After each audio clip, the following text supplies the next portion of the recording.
یہ حدیث روایت کی ہے حضرت عبد الرحمن بن ابی بکر نے۔ حضرت عبد الرحمن بن ابی بکر رضی اللہ عنہ یہ حضرت ابو بکر صدیق رضی اللہ عنہ کے بیٹے ہیں۔ انہوں نے یہ حدیث روایت کی ان اصحاب الصفہ کانوا اناسا فقراء، فرمایا کہ اصحاب صفہ جو تھے یہ فقیر لوگ تھے۔ صفہ والے یہ فقیر لوگ ہیں۔ آپ کو معلوم ہے کہ مسجد نبی شریف کے کونے میں گوشے میں ایک چبوترا بنایا گیا تھا، یہ شمال مشرق کی جانب تھا، اس پہ کچھ لوگ رہتے تھے اور ابھی بھی وہ جگہ موجود ہے۔ تو وہاں وہ ایک چبوترا بنایا ہوا تھا اور اس پہ ایک چھپر پڑا ہوا، تو وہاں لوگ یہ کچھ رہتے تھے۔ یہ جو لوگ یہاں رہتے تھے یہ تھے غریب مسکین لوگ جن کا گھر بار کوئی نہیں تھا اور جن کا کوئی ذریعہ معاش نہیں تھا، بے سہارا تھے، تندرست تھے، تو وہ یہاں مسجد میں آ جاتے تھے اور پھر یہیں پڑے رہتے تھے، عبادت کرتے، ریاضت کرتے۔ تو رسول اللہ صلی اللہ علیہ وسلم نے ان لوگوں کو سہارا دینے کے لیے ایک چبوترا بنوایا اور ان لوگوں کو اس پہ ٹھہرایا۔ تو خود رسول پاک صلی اللہ علیہ وسلم ان کی نگرانی فرماتے، کفالت فرماتے، اور اصحاب میں جو مخیر لوگ تھے وہ بھی ان کی کفالت کرتے۔ لوگ اپنے باغوں کی کھجوریں لا کے ان کو پیش کر دیتے، کھانا وغیرہ جو وہ لا کے پیش کرتے، اور جو بھی ہو سکتا تھا وہ کرتے۔ بہرحال یہ لوگ بڑی تندرستی کے ساتھ وقت گزارتے تھے اور فقر فاقہ، کبھی کئی دن تک ان کو کھانے کو نہیں ملتا تھا۔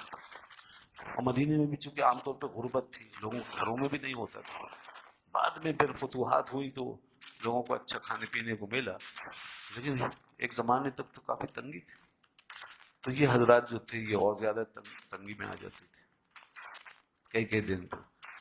کبھی تو ایسا ہوتا کہ بھوک کی وجہ سے ان کا حال ایسا ہو جاتا زمین پہ اپنے پیٹ کو ایسے چپکا لیتے، زمین کی ٹھنڈک سے اپنے آپ کو راحت پہنچاتے، ایسے لیٹ جاتے تھے الٹے ہوتے، پیٹوں سے پتھر باندھتے تھے، اور کبھی بےتابی سے باہر نکل جاتے بعض لوگ، باہر مانگتے نہیں تھے، سوال نہیں کرتے تھے، بس اس امید پر کہ شاید کوئی دیکھ لے اور کوئی لے جائے ساتھ یا کوئی مدد کرے، اس طرح کی بات کرتے، لیکن مانگتے نہیں تھے۔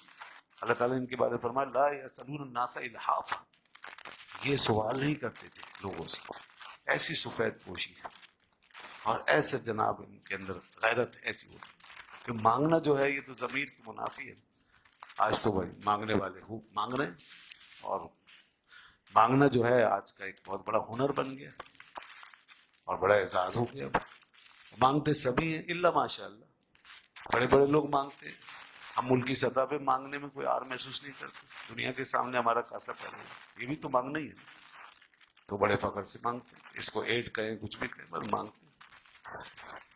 اور بال برا انہیں کو سمجھا جاتا ہے جو باہر مسجد کے باہر یا کہیں گلیوں میں بازاروں میں کھڑا ہو کر مانگ رہا ہوتا ہے، برا اسی کو سمجھتے ہیں۔ لیکن ہم میں سے بہت سے لوگ اس عادت کا شکار ہوتے ہیں، بہت سے لوگ ہیں جو مالداروں کے پیچھے اس طرح چلتے ہیں کہ بس وہ مانگنا ہی ہوتا ہے، سب ان کے فائدے حاصل کرنا ہے، ان سے لینا ہے، اور وقتاً فوقتاً ان سے مانگتے بھی رہتے ہیں، یہ ہوتا رہتا ہے۔ تو یہ بھی ظاہر انسان کی عزت و شرافت کی منافی ہے، اس لیے اسلام میں تو معیوب سمجھا گیا، چاہے کوئی باہر کھڑا ہو کر مانگ رہا ہے فقیر کے ٹائٹل سے، یا ویسے ہی مانگ رہا ہے رشتہ داری کی بنیاد پہ، یا کسی اور حوالے سے مانگنے کی عادت پڑی ہوئی، تو یہ بہل برا ہے، انسانیت کے شرف اور اس کی بزرگی کے منافی ہے۔ رسول اللہ صلی اللہ علیہ وسلم فرمایا کہ الید العلیٰ خیر من الید السفلی، کہ دینے والا ہاتھ یہ بہتر ہے لینے والے ہاتھ سے، تو اپنا ہاتھ اوپر رکھے۔ تو یہ حضرات بہل بڑے پاکیزہ لوگ، بڑے غیرت مند لوگ، مانگتے نہیں تھے، کیسی تنگی ہو صبر کرتے، برداشت کرتے، جو آ جاتا بس کھا پی کے گزارا کر لیتے۔ تو اس طرح یہ لوگ رہتے تھے، اور یہ کتنے تھے؟ کبھی 70، کم ہوتے تو 70 رہ جاتے، بڑھتے تو 100 سے زیادہ، 200 250 300، اس طرح یہ بس اس فگر کے اندر رہتے تھے۔ اور یہ یہاں رہ کر کے جو کچھ کر گئے، سبحان اللہ، یہ ایک ایسا پاکیزہ جناب ایک لشکر تھا اسلام کا، گویا ایسی پاکیزہ جماعت کہ انہوں نے یہاں بیٹھ کر کے بہت کچھ کر لیا، بہت کچھ سیکھ لیا.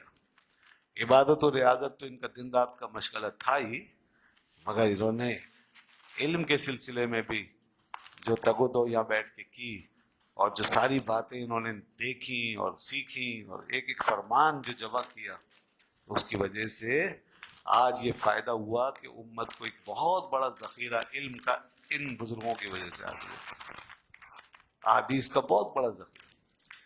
اسی طبقے میں وہ عظیم ہستی ہے جس کا نام ہے ابو ہریرہ رضی اللہ عنہ، جو سب سے بڑے راوی ثابت ہوئے ہیں، حدیث کے سب سے بڑے راوی، کثیر الروایہ جن کو کہا جاتا ہے، وہ اسی طبقے میں تھے اور انہی کے ساتھ رہتے تھے. اور کتنی روایتیں انہوں نے روایت کی ہیں؟ 5374 جگہ جگہ دیکھیں، بخاری میں، مسلم میں اور حدیث کی کتابوں میں ان کی روایت ہر جگہ ملے گی. تو یہ سب اس وجہ سے کہ وہ بالکل فارغ ہو کے بس حضور کی بارگاہ میں حاضر ہیں اور روایتیں جمع کر رہے ہیں، سیکھ رہے ہیں، یاد کر رہے ہیں. تو قرآن یاد کرتے، حدیثیں یاد رکھتے، اور پھر اگلی قوموں تک انہوں نے اس علم کو منتقل کیا. تو یہ ہیں وہ فقراء لوگ، کانو اناسن فقراء. فرمایا حضرت عبد الرحمن بن ابی بکر نے کہ یہ صفہ والے لوگ تھے جو کہ فقراء تھے. وَأَنَّ النَّبِيَّ صلی اللہ علیہ وآلہ وسلم قال من کان عنده طعام اثنین فلیذهب بثالث. اور نبی کریم صلی اللہ علیہ وسلم نے فرمایا کہ جس کے پاس 2 آدمیوں کا کھانا ہو تو وہ تیسرے کو ساتھ لے جائے. 2 آدمی ہیں تو تیسرا بھی بیٹھ جائے گا، ساتھ مل کے کھائیں گے، برکت ہو جائے گی. اس لیے کہتے ہیں کھانا مل کے کھانا چاہیے تو اس میں برکت ہو جاتی ہے. الگ الگ کھاتے ہیں تو برکت کم ہو جاتی ہے. تو فرمایا تیسرے کو ساتھ لے جائے.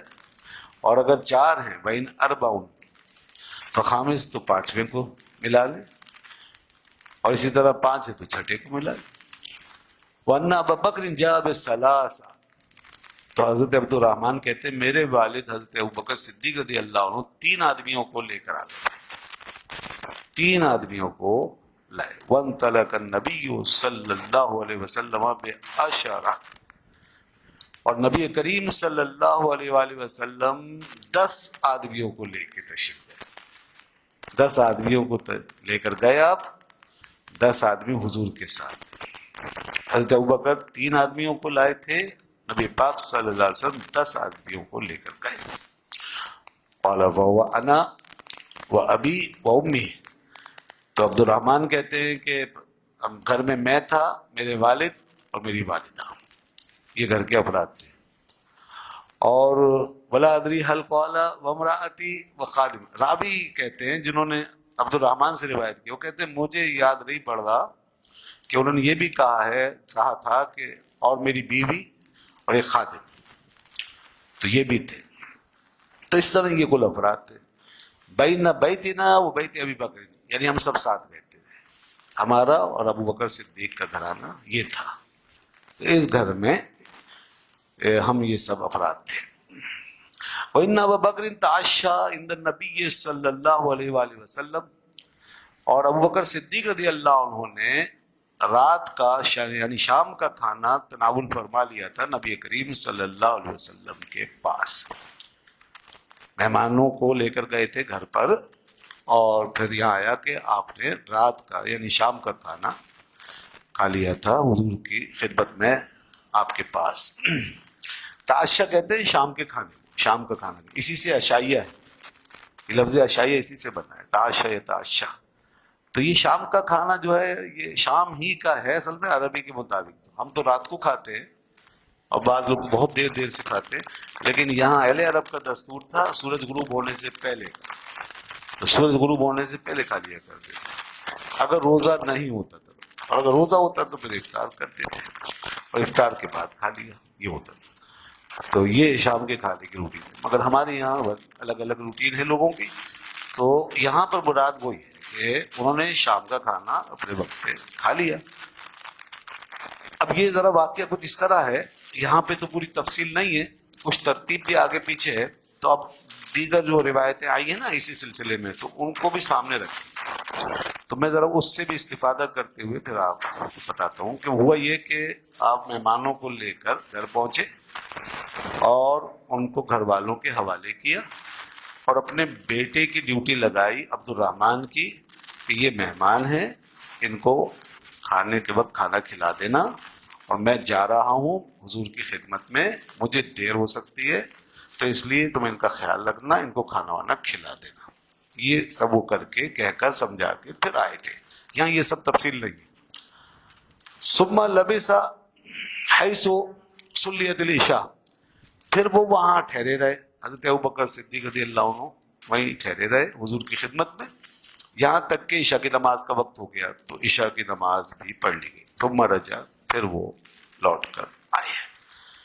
فلبث حتی تعشن، اچھا پھر وہ لوٹ کر آئے. ثم رجع الی النبی صلی اللہ علیہ وسلم، پھر نبی صلی اللہ علیہ وسلم کی طرف لوٹے. اب یہ دوبارہ آیا نا لوٹے، یہ وہ تقدیم و تاخیر، ترتیب تھوڑی یہاں پہ مختلف ہے. پہلے کی بات ہے کہ وہ لوٹے، فلبث، اور وہیں ٹھہرے رہے. اب یہ بعد میں آ رہی ہے بات، حالانکہ پہلے کی ہے. تو حدیث میں اس طرح ہوتا ہے کہ بات کی بات پہلے، پہلے کی بات بعد میں. تو ثم رجع فلبث حتى تعشى النبي صلی اللہ علیہ وسلم فجاء بعد ما مضى من الليل. تو اب میں آگے سے لے رہا ہوں کہ پھر کچھ رات کا ایک حصہ گزرنے کے بعد وہ پھر آئے. ما شاء اللہ، جتنا اللہ نے چاہا. قالت له امراته، اب جب وہ گھر میں داخل ہوئے تو ان کی گھر والی یعنی ام رومان نے کہا کہ ما حبسک عن اضیافک، آپ کو آپ کے مہمانوں سے کس نے روک لیا؟ ان کا مہمان گھر میں تھے اور آپ اب آ رہے ہیں، تو کیا وجہ ہو گئی جو آپ مہمانوں سے اتنے دور رہے؟ تو یہ انہوں نے کہا، تو قالا افما اشیتیہم، انہوں نے کہا کیا تم نے ان کو کھانا نہیں کھلایا؟ اب یہ آ گیا ذرا مشکل وقت، کیا تم نے ان کو کھانا نہیں کھلایا؟ اچھا، اب یہاں پر جو دوسری روایتوں سے میں شامل کر رہا ہوں وہ یہ کہ عبد الرحمن بن ابی بکر نے ان مہمانوں سے کہا کہ کھانا کھا لیجیے، کھانا پیش بھی کیا، مگر انہوں نے کہا کہ گھر والے کہاں ہیں، گھر کے مالک کہاں ہیں؟ انہوں نے کہا ابا جی گئے ہیں اور وہ دیر سے آئیں گے، انہوں نے مجھے کہا تھا کہ مہمانوں کو کھانا وغیرہ کھلا دینا، تو اس لیے میں آپ کی خدمت میں پیش کر رہا ہوں، آپ کھا لیجیے. اور کہا جی ہم تو نہیں کھائیں گے، جب تک گھر کا مالک نہیں آئے گا ہم نہیں کھائیں. اور کہا دیکھیے آپ کھا لیں ورنہ میرے لیے مشکل ہو جائے گی، ابا سخت ناراض ہوں گے اور مجھے پھر بہت کچھ سننا پڑے گی، تو اس لیے آپ کھا لیں. اسی میں کیونکہ انہیں معلوم ہے جب حضرت ابوبکر صدیق رضی اللہ عنہ کو غصہ آتا تھا، جی ویسے تو بڑے حلیم الطبع ہیں آپ، بہت حلیم الطبع، آپ سے زیادہ علم کس کا ہو. ارحم امتی ابو بکر، میری امت میں سب سے زیادہ مہربان ابو بکر ہے. لیکن حلیم الطبع آدمی کو کسی بات پہ غصہ آ جائے نا تو پھر وہ غصہ ذرا سخت ہوتا ہے، ایک حد تک برداشت کرتا. تو انہیں معلوم تھا آپ کی طبیعت میں طیش ہے. گھر والے ڈرنے لگے، عبد الرحمن ڈرنے لگے، کہنے لگے دیکھیں آپ لوگ کھا لیں بھائی، وہ سخت ناراض ہوں گے پھر. تو انہوں نے نہیں کھایا. اب جناب جب حضرت ابوبکر صدیق رضی اللہ عنہ تشریف لائے اور یہ واقعہ ہوا اور ان کی اہلیہ نے کہا کہ آپ کو کس نے روک لیا تھا مہمانوں سے، تو انہوں نے پوچھا کیا تم لوگوں نے ان کو کھانا نہیں کھلایا؟ قالت ابو، کہنے لگی انہوں نے انکار کر دیا، انہوں نے نہیں کھایا. حتی تجیہ، یہاں تک کہ آپ آ جاتے، انہوں نے آپ کے نہ ہونے کی وجہ سے منظور نہیں کیا. اور یہ کہا قد اریدو، ان کو کھانا پیش کیا گیا تھا، فابو، تو انہوں نے انکار کر دیا. قالا فذهبت انا فاختبأت، اب عبد الرحمن بن ابی بکر کہتے ہیں میری شامت آنے والی تھی، میں تو وہاں سے بھاگا. جب یہ ہوا تو میں نکلا اور میں چھپ گیا پردے کے پیچھے. فقال یا غنصر، یا غنصر، اب ان کو غصہ تھا اس لیے یہ لفظ استعمال فرمایا. حضرت ابوبکر نے فرمایا او پاجی، او نالائق، کہاں ہو تم؟ تو آپ نے ایسے جب بلایا ان کو تو اب روایتوں میں آتا ہے کہ ایک دفعہ بلایا، وہ چھپے ہوئے ہیں، جواب ہی نہیں دے رہے، ڈرے ہوئے تھے، اور دوبارہ آواز دی وہ پھر بھی نہیں بولے. انہوں نے تیسری بار آواز دی اور یہ بھی فرمایا فجدا وسبا، یعنی انہوں نے حضرت ابوبکر صدیق رضی اللہ عنہ کے لیے سخت الفاظ بھی بولے، تیری ناک کٹے، اللہ تیری ناک کاٹے. اور ان کو برا بھلا کہا کہ تم نے کھانا نہیں کھلایا مہمانوں کو، او پاجی او نالائق، کہاں ہو تم؟ تیسری دفعہ حضرت ابوبکر صدیق نے فرمایا تمہیں میں قسم دیتا ہوں، سامنے آؤ میری بات کا جواب دو، کہاں چھپے ہوئے؟ پھر میں آ گیا ہے. میں نے کہا ابا جی بات یہ ہے، میں نے آپ کے مہمانوں کا پورا خیال کیا، جیسے آپ نے فرمایا تھا ویسے ہی کیا. ان کے سامنے کھانا رکھا ہے، انہوں نے منع کر دیا، آپ پوچھ لیں ان سے. تو مہمانوں نے کہا ہاں حضور بالکل ایسا ہی ہے، اس میں آپ کے گھر والوں کا کوئی قصور نہیں. انہوں نے تو کوئی دقیقہ نہیں چھوڑا، ہم نے انکار کر دیا. یہ ہوا. وہ کہتے ہیں جب میری جان میں جان آئی، مہمانوں نے گواہی دی تو میری جان میں جان آئی، ورنہ بس سخت ناراض تھے. تو بھائی اس طرح ماتحت پر کو ہلکا پھلکا سرزنش اس کی جا سکتی ہے، ڈانٹ ڈپٹ کی جا سکتی ہے، اس میں کوئی ایسی بات نہیں ہے. تو اس کے بعد جب انہوں نے یہ فرمایا اور پھر وہ آ گئے باہر اور یہ ساری بات چیت ہو گئی، تو مہمانوں نے بھی سفارش کر دی. وقال کلوا لا ہنیئا لکم. اب حضرت ابوبکر صدیق رضی اللہ عنہ جو تھے ان کو غصہ تو تھا نا، تو آپ نے فرمایا کلوا لا ہنیئا لکم، یعنی یہ اس وجہ سے تھا یہ کلمہ جو کہا کہ میں ترجمہ کر دوں پہلے، کھاؤ کہ تمہیں مبارک نہ ہو، کھاؤ تمہیں مبارک نہ ہو. یہ اس لیے کہ مہمانوں کی مہمان نوازی میں کمی آ گئی کہ ان کو مہمان بنا، اور مہمان نوازی کا بڑا سخت حکم ہے. مہمانوں کا خیال رکھنا یہ بہت اہم چیز ہے جناب. اس کے لیے حدیث میں آتا ہے کہ من کان یؤمن باللہ والیوم الآخر فلیکرم ضیفہ، کہ جو اللہ اور یوم آخر پر ایمان رکھتا ہے وہ اپنے مہمان کی تکریم ضرور کرے. یہ تیسری بات. تو اب ان کا یہ موڈ آف تھا گویا، تو انہوں نے کہا لا ہنیئا لکم فقال واللہ لا اطعم، اور اسی غصے کی وجہ سے انہوں نے فرمایا اللہ کی قسم میں نہیں کھاؤں گا ابدا، میں بالکل نہیں کھاؤں گا.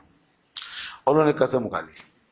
وائم اللہ ما كنا ناخذ من لقمة الا ربا من اسفلها. اب ہوا یہ کہ جب انہوں نے قسم کھا لی تو اب دوسری روایتوں سے ہم لے رہے ہیں کہ پھر ان کے گھر والوں نے بھی قسم کھا لی کہ ہم بھی نہیں کھائیں گے، مہمانوں نے بھی کہا ہم بھی نہیں کھائیں گے، سب نے کہہ دیا ہم نہیں کھائیں گے، آپ نہیں کھائیں گے تو ہم بھی نہیں کھائیں گے. یہ ہو گیا معاملہ. جب یہ دیکھا انہوں نے کہ اب یہ کوئی بھی نہیں کھا رہا، تو پھر حضرت ابوبکر صدیق رضی اللہ عنہ نے اپنی قسم کو توڑنا مناسب سمجھا.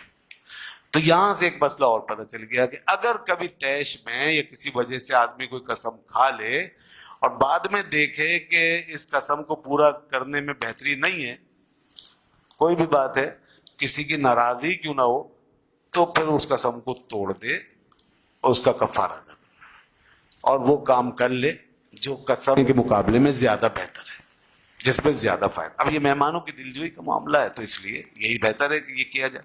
تو لہذا انہوں نے پھر اپنی قسم کو توڑا اور اس کا کفارہ یقیناً ادا کیا ہوگا. تو فرمایا کہ ما کننا. اچھا یہاں پر ایک مسئلہ اور حل ہو گیا نا قسم کے حوالے سے. بہت سے لوگ اپنے عزیزوں کے معاملات میں قسم کھا کے بیٹھ جاتے ہیں، غصے میں آ کے، لڑائی میں موڈ آف ہے، غصہ آ رہا ہے اور کوئی بحث چل رہی ہے، ناراضی ہوئی تو قسم کھا کے کہتے جی اللہ کی قسم تم سے کبھی بات نہیں کریں گے، اور خدا کی قسم تمہارے گھر میں نہیں آئیں گے، تمہارے گھر میں کبھی نہیں پھٹکیں گے، تمہارا لقمہ نہیں کھائیں گے، تمہاری دعوت میں نہیں آئیں گے، وغیرہ وغیرہ. تو دیکھیے یہ قسمیں اچھی نہیں، یہ قطع رحمی ہے، یہ رشتہ داری کو قطع کرنے والی باتیں. لہذا ایسی قسمیں توڑ دینی چاہیے اور کفارہ ادا کرے اور وہ کام کریں جس کو چھوڑنے کے لیے قسم کھائی تھی. یہ اس کے بعد پھر کھانا شروع ہوا، کھانا کھایا گیا. وائم اللہ ما کننا ناخذ من لقمة الا ربا من اسفلها. اب جب کھانا کھایا گیا تو کہتے ہیں جناب کہ اللہ کی قسم ہم دیکھ رہے تھے کہ ہم لقمہ لیتے تھے ایک اوپر سے سب اور نیچے سے کھانا بڑھتا چلا جاتا، اوپر سے لقمہ لیتے نیچے بڑھتا، اوپر سے لقمہ لیتے نیچے بڑھتا. اکثروں میں نہ اس سے زیادہ ہو جاتا، کم ہوتا اس سے زیادہ ہو جاتا اور بڑھ جاتا. اور شبعوا، حضرت عبد الرحمن کہتے ہیں سب نے پیٹ بھر کے کھایا. وصارت اکثر مما کانت قبل ذالک، اور کھانا پہلے سے بھی زیادہ تھا. کھانا اس سے بھی زیادہ. یہ کیا ہوا؟ یہ ہوئی ہے برکت. اور یہ برکت کون سی ہوئی ہے؟ وہ والی نہیں جو آپ کے ہمارے ساتھ عام طور پہ ہوتی ہے. ہماری تو برکت معمول کی برکت ہے اگر ہو تو. یہ برکت ماں کرامت ہوئی ہے کہ اس طرح کھانے کا بڑھ جانا ہی تو کرامت ہے. ایسا کہاں ہوتا ہے عام طور پر کہ کھانا کم ہی نہ ہو. تو اس لیے یہ کھانا جو بڑھ گیا اور پہلے سے بھی زیادہ، بلکہ اتنا ہی نہیں رہا بلکہ زیادہ ہو گیا، تو یہ ہے کرامت. اور یہ کرامت کس کی؟ حضرت ابوبکر صدیق رضی اللہ عنہ کی. تو اس میں کوئی شک نہیں، اولیاء کرام کی کرامتیں ظاہر ہوتی رہتی ہیں. اور ان کرامتوں میں ایک کرامت برکت کی بھی ہے، اور برکت اکثر اوقات اولیاء کرام سے ظاہر ہوتی ہے. اللہ کے نیک بندوں سے برکت کا صدور ہوتا رہتا ہے، چاہے کسی بھی سینس میں ہو، اس طور پہ ہو یا کسی اور طور پہ ہو. جیسے کہ ہم دیکھتے ہیں گھروں میں بے برکتی کا معاملہ تو وہ پیش نہیں آتا جب نماز ادا ہو، روزہ ادا ہو، دین پر عمل ہو، حلال کی آمدنی ہو، اللہ کو یاد کرنے والے ہوں گھر میں، تو پھر آپ برکت دیکھیں. یہ بھی برکت ہے کہ تھوڑے میں سب کا گزارا ہو جائے اور پورا ہو جائے اور مانگنا نہ پڑے، اور کوئی ایسی مصیبت نہ آئے کہ جس سے پیسہ سارا بہہ جائے، چلا جائے، نکل جائے. اس طرح کی چیزیں بھی، یہ بھی برکت ہے. اور پھر ہم دیکھتے ہیں کہ ایسے نیک لوگوں کے ساتھ یہ برکتیں ہوتی رہتی ہیں. تو یہاں پر برکت اس طرح ظاہر ہوئی کہ کھانا بڑھ گیا. اور اس کے بعد فنظر الیہ ابو بکر، حضرت ابوبکر صدیق رضی اللہ عنہ نے کھانے کی طرف دیکھا، فیدا ہیا کما ہیا او اکثر، تو وہ ویسے ہی تھا یا اس سے بھی زیادہ تھا. فقال لامرأتی یا اخت بنی فراس، تو وہ اپنی اہلیہ سے فرمانے لگے، اے بنی فراس کی بہن، یہ کیا ہے؟ ما ھذا، یہ کیا ہوا ہے؟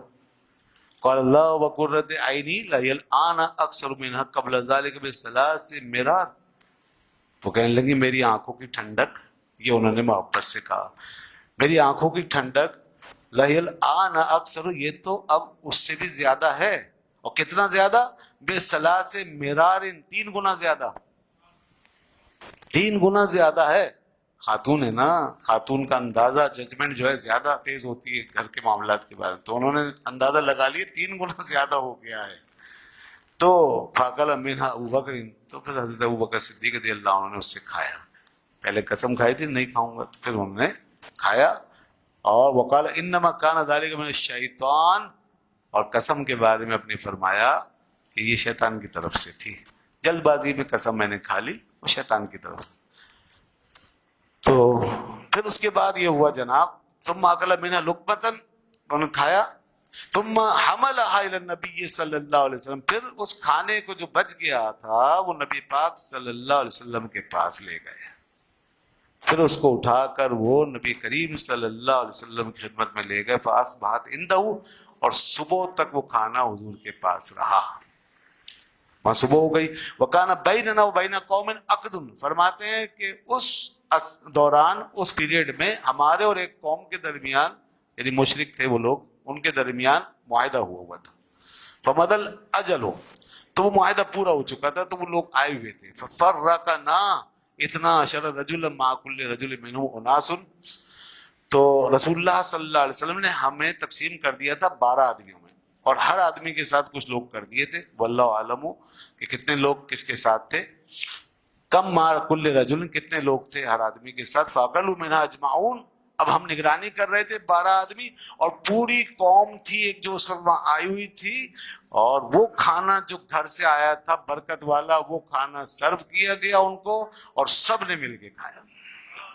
12 آدمیوں نے نگرانی کی ہے، تو ایک آدمی کے نیچے کتنے کتنے آدمی ہوں گے؟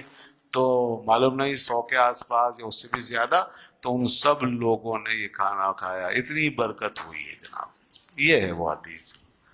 یہ طویل قصہ یہاں پر امام بخاری لے کر آئے ہیں، اور یہ اور بھی جگہوں پہ روایت ہوا ہے، جس کو میں نے وہاں سے لے کر یہاں پہ پورا اس کو مکمل کر دیا ترتیب سے. اس میں جو باتیں آئی ہیں وہ میں نے عرض کر دی. باب جو تھا وہ وہی، یا دوبارہ دہرا لیجئے. باب یہ تھا کہ رات کو باتیں کرنا اپنے گھر والوں اور مہمانوں کے ساتھ، یہ باب کا عنوان تھا. اور وہ اس میں آ گیا کہ انہوں نے رات گئے تک باتیں کی اور کھانا وغیرہ سرو کیا مہمانوں کے ساتھ. یہ ثابت ہو گیا کہ اس طرح ضرورتاً رات میں باتیں وغیرہ کرنا ٹھیک ہے اور معاملات کرنا درست ہے. یہ امام بخاری کا مقصد ہے، وہ ثابت کر دیا.